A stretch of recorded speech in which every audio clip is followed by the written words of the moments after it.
Hello বাচ্চো, welcome to Biohack NEET প্রস্তুতির জন্য বাংলা ইউটিউব চ্যানেল। তো নিট 2026 সালের জন্য এনটিএ এর যে দ্বিতীয় পাবলিক নোটিশ সেটা চলে এসছে 8 তারিখ, মানে 8ই জানুয়ারি 2026। তো সেই 8 তারিখে যে পাবলিক নোটিশ এনটিএ দিয়েছে সেখানে মেনলি সাবজেক্ট হিসেবে যেটা বলেছে সেটা হচ্ছে syllabus for NEET UG 2026 exam. 2026 সালে এই যে সিলেবাস যেটা রিলিজ করেছে এনটিএ, এই সিলেবাস অনুযায়ী 2026 সালে যে নিট পরীক্ষা সেটা হবে। তোমরা প্রত্যেকে এনটিএর অফিসিয়াল ওয়েবসাইটে গেলে তোমরা সেখানে 8 তারিখের যে পাবলিক নোটিশ সেটা দেখতে পাবে। তার সাথে 22 তারিখে মানে 22শে ডিসেম্বর এনএমসি যে সিলেবাস জারি করেছিল সেটাও কিন্তু পরপর রয়েছে। তোমাদের পাশে আমি স্ক্রিনশট দিচ্ছি, তোমরা দেখলেই বুঝতে পারবে। তো তোমরা চাইলে নিজেরাও এনটিএর অফিসিয়াল ওয়েবসাইটে গিয়ে এই যে নোটিশটা সেটা পড়ে নিতে পারো। তো এখানে এনটিএ প্রথম যে প্যারাগ্রাফ সেখানে যেটা বলছে যে 2019 সাল থেকে এনটিএ নিট ইউজি যে এক্সাম, যে মেডিকেলে ভর্তির যে পরীক্ষা সেটা কন্ডাক্ট করছে। অ্যাপ্রুভাল দিয়েছে ministry of health and family welfare of India এবং এর ডিরেকশন দিয়েছে মহামান্য সুপ্রিম কোর্ট।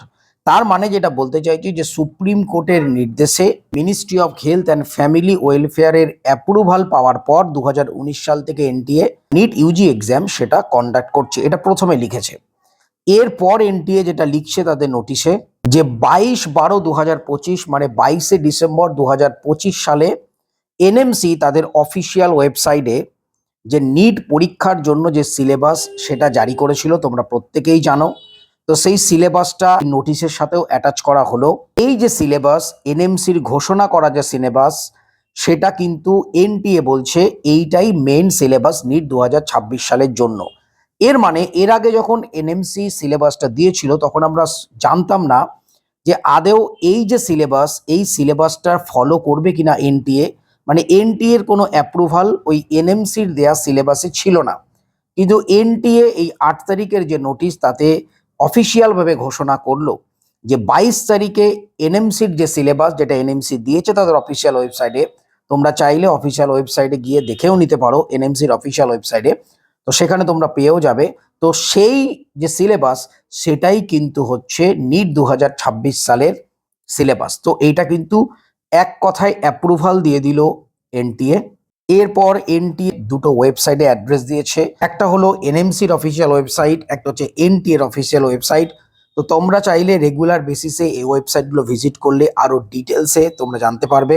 এবং লাস্টলি এনটিএ যেটা ঘোষণা করছে যে 2026 সালের যে নিট ইউজি এক্সাম হবে যেটা তোমরা দেবে মে মাসে হবে, তো সেই পরীক্ষাতে স্ট্রিক্টলি এনটিএ এই এনএমসির দেওয়া যে সিলেবাস অথবা এনটিএ এই 8 তারিখে যে সিলেবাসটা রিলিজ করলো সেটা কিন্তু স্ট্রিক্টলি ফলো করা হবে। মানে এই সিলেবাসের ওপরে ভিত্তি করেই নিট 2026 সালের পরীক্ষা হবে।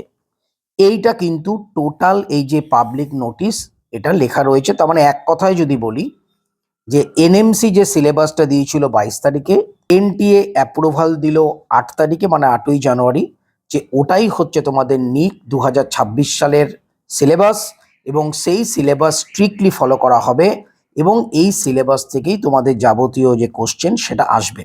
এটা এক কথায় তোমাদের কাছে ক্লিয়ার হলো।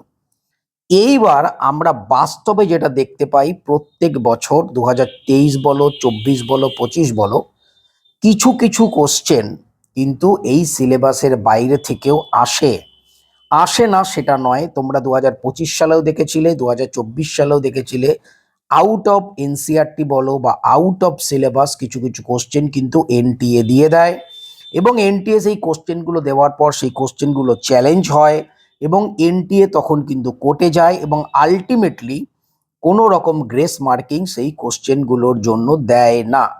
এটা কিন্তু আমরা প্রত্যেকবার দেখে আসছি। তো এনটিএ যতই বলুক যে এইটাই সিলেবাস, এখান থেকেই স্ট্রিক্টলি ফলো করা হবে, তোমরা ধরেই নাও 2 থেকে 3টে কোশ্চেন বা 4টে কোশ্চেন আউট অফ সিলেবাস বা আউট অফ এনসিআরটি আসবেই।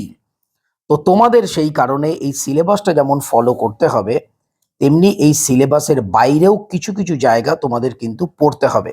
কি কি পড়তে হবে না পড়তে হবে, সিলেবাস আউট অফ সিলেবাস এই নিয়ে ভিডিও আমি খুব শিগগিরই তোমাদের করে দেবো। এছাড়াও তোমরা একটা জিনিস দেখবে যে এনসিআরটিতে এমন কিছু টপিক নেই যেগুলো থেকে কিন্তু কোশ্চেন আসে বা যেগুলো এই এনএমসির যে সিলেবাস সেখানে দেওয়া রয়েছে। সুতরাং তোমাদের শুধুমাত্র এনসিইআরটি পড়লেই যে সিলেবাসটা পুরো কভার হবে সেটা কিন্তু নয়, আরও কিছু কিছু বই তোমাদের সাথে সাথে পড়তে হবে। অর্থাৎ তোমাদের এই এনএমসি বা এনটিএ যে সিলেবাস দিচ্ছে সেই সিলেবাসটা কমপ্লিট করতে হলে তোমাদের আউট অফ এনসিইআরটি কিছু কিছু টপিক, কিছু কিছু জায়গা তোমাদের কিন্তু পড়তে হবে। তো এনটিএ যাই বলুক যে স্ট্রিক্টলি ফলো করা হবে, কোনো বাইরে থেকে আসবে না, কিছু না কিছু কোশ্চেন বাইরে থেকে আসবেই এবং তোমরা সেটা চ্যালেঞ্জ করবে। আলটিমেটলি তোমাদের চ্যালেঞ্জ অ্যাকসেপ্ট হবে না এবং সেখান থেকে এনটিএ এই চ্যালেঞ্জের নাম করে বেশ কিছু টাকা কিন্তু ফায়দা করবে। প্রত্যেকবারই এটা ইচ্ছা করেই করে, দু চারটে কোশ্চেন ভুলভাল দিয়ে দেয়, কেননা দু চারটে কোশ্চেন ভুলভাল দিলেই লক্ষ লক্ষ স্টুডেন্ট চ্যালেঞ্জ করবে। তোমরা জানো এক একটা কোশ্চেন চ্যালেঞ্জে 200 টাকা করে লাগে, 200 হোক বা কখনো বাড়া কমাও করতে পারে। তো কত কোটি টাকা শুধুমাত্র এই দু চারটে কোশ্চেন যদি ভুলভাল বা আউট অফ সিলেবাস থেকে দেওয়া হয় তাহলে ইনকাম হয়। সুতরাং এবারও হবে। আলটিমেটলি তোমাদের মনে আছে যে দিল্লি হাইকোর্টে একবার এনটিএ নিজেই বলেছিল যে নিটের সিলেবাস কিন্তু এনসিইআরটি না, নিটের যে বই সেটা কিন্তু এনসিইআরটি না। তো বিভিন্ন সময় বিভিন্ন কথা বলে, তো সেদিকে মাথা ঘামিয়ে লাভ নেই। যাই হোক, তোমরা প্রত্যেকে অফিসিয়াল ওয়েবসাইটে গিয়ে যে নতুন যে সিলেবাস সেটা দেখে নাও এবং সেই অনুযায়ী তোমাদের প্রিপারেশনটা স্টার্ট করে দাও। তো সবাই খুব ভালো থেকো, মন দিয়ে পড়াশোনা করো, চ্যানেলটা সাবস্ক্রাইব রাখো, নোটিফিকেশনটা অন রাখো নিট রিলেটেড যাবতীয় লেটেস্ট ইনফরমেশন পাওয়ার জন্য। টাটা।